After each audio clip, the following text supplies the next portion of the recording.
I think maybe that's a good segue. It doesn't maybe come into play with all of the different um, other themes of humanity and all these things, but one that maybe comes first and foremost is you mentioned, Amanda, that Tarkovsky is a religious person, and then you have Kelvin coming to space as a psychologist. So there is this immediate contradiction of someone who's there to look inward at someone's mind, as Kelvin might be, versus the people there who are there for physical, tangible evidence of science. So there's already this contradiction, I think, between science and psychology or the mind, the body, how one is actually experiencing it. I don't think that the scientists that are there, Snout and the other one, really are able to articulate any of this feeling that's happening.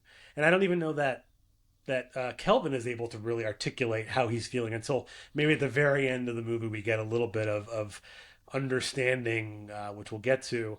So I don't know what you thought about how that they use science.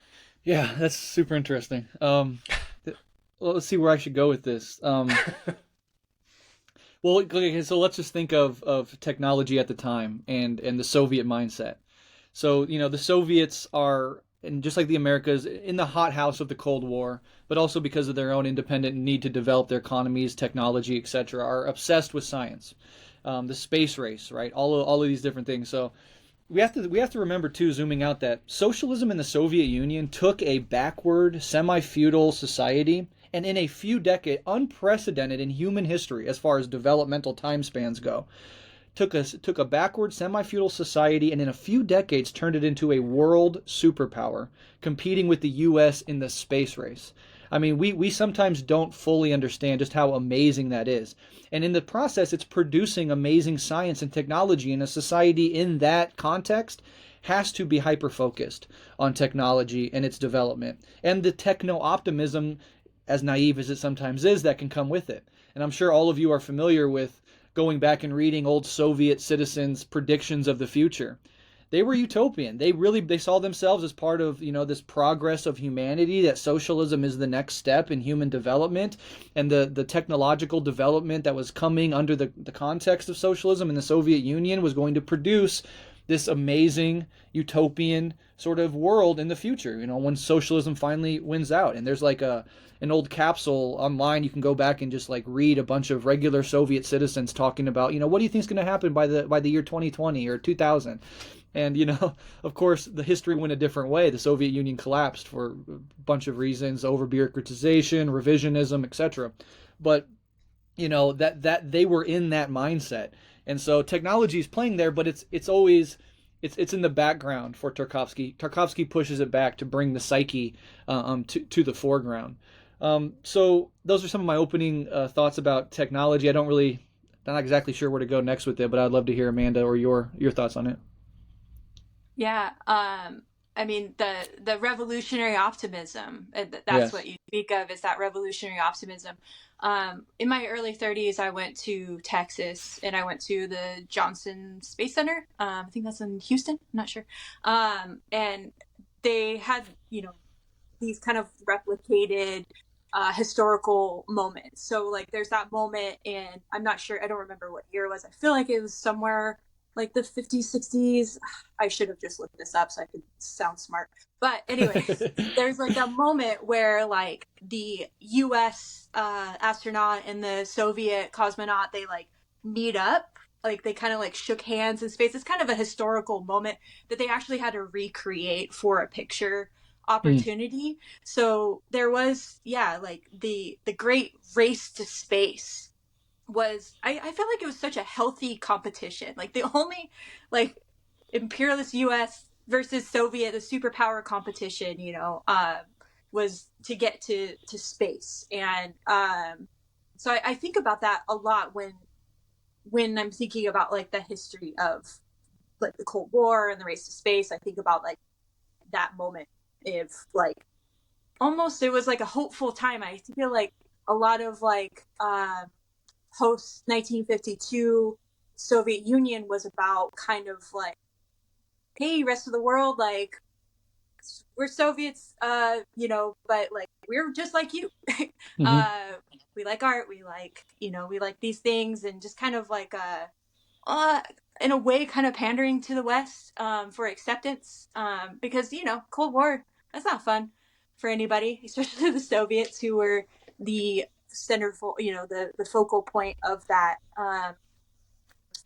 Another thing, gosh, I had so many different thoughts about this, but overall, overarchingly, was that revolutionary optimism.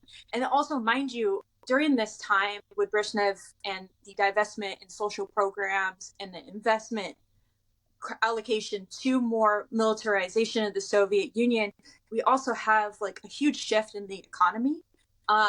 So at the same time, there was, the overarching, like, yes, the future is socialism.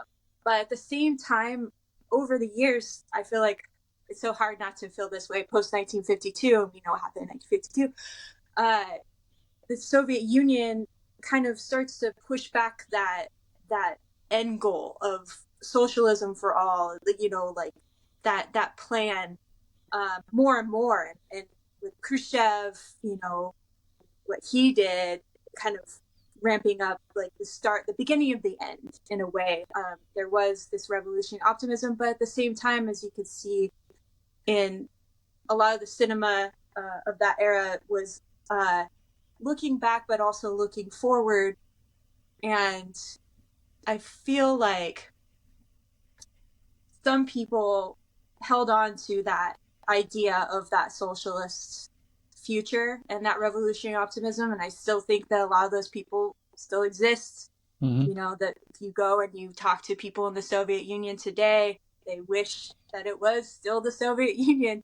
Um, but there were some people that also kind of, I don't know if it was mostly just like Western influence or neoliberalism, but just kind of getting fed up with like how long the project was going to take. You kind Hmm. of lose that ideology when you don't yield the results. Because, mind you, the Soviet Union is the very first in all of human history to do this sort of project. So, in it had successes and failures, it was essentially still an experiment, overarchingly. So, Yeah, I think yeah. that's a really, really interesting point. And I loved your point about the humanist or the humanizing aspect of art as like, bridging this gap between the West and the East, Russia and the US, the Soviet Union and the American bloc. Like we're human too, because in the US it's this hot, they're atheists, they're communists. These are dehumanizing terms. We are defined by being the opposite of what they are. And that is an inherently dehumanizing process, and the art from both ways coming over is one of the ways that we reconnect with our own humanity. And there's a sense in which, and perhaps Tarkovsky is thinking of this when he's making a film like this, that the human element was lost sight of in perhaps both cases. The collapse of the Soviet Union and even the U.S. to this very day is anti-human to the core. There's no sense that the American project is geared toward human happiness or the well-being of its citizens or advancement for human civilization. It's raw, naked power and greed and extraction and domination. And without that human element, without realizing what we're in the business of building civilization for, right? We dehumanize ourselves, we dehumanize our world, and we live in this, in the future, like this techno dystopian reality where the technological outward progress of human culture has, as I've said earlier, and I'll probably say it again, outpaced the internal development, such that we're alienated by our own creations. We live in a hyper technological world of our own creation that feels more alien and more distant than ever before. And that gap is worth thinking about and exploring. And if the Soviet Union collapsed, I don't consider it the US beat the Soviet Union. I think they're both collapsing. The U.S. is just lagging behind, right? Give the U.S. another 30 years, and it too will collapse because some of the same rot is at play here. And I think we're living in the 2020s through some sort. I don't know where it's going to end, but some sort of collapse, if not of the entire American project, then of its empire. Certainly, we're at the end of neoliberalism. What comes next? Who the hell knows? But I don't have this triumphalist view. I'm a Marxist, so that probably speaks to why. But I don't have this triumphalist view that the U.S. beat the Soviet Union. I think the Soviet Union was ultimately defeated from inside pressure, inside contradictions, revisionism, etc., more than anything else. And I think the U.S. is being eaten away in the exact same way. So the U.S. through the 90s like sat on its laurels and was on its high horse and like, hey, we won. And then 9/11 happened, and then the war on terror, and then the financial crisis, and then Trump and the pandemic, and everything has been a downhill slide since then. So maybe for 10 years the U.S. got to celebrate its quote unquote victory, but it's a hollow victory because the U.S. is collapsing as well. So yeah, I really like those points, and the human element being lost sight of, and Tarkovsky really interested in bringing that human element fully back in and telling us you're not mature enough to do these things you want to. You want to go out and contact other life forms? Where's the intelligent life on Earth? Look at the genocide in Gaza. Look how we treat each other. Look at the homeless people right now all across America, the richest country to ever exist in human history. And you're telling me you want to live forever and download your consciousness and go out and meet the aliens and take your place among the stars. Get real. Grow up. And I think that's what Tarkovsky's telling us in so many words here.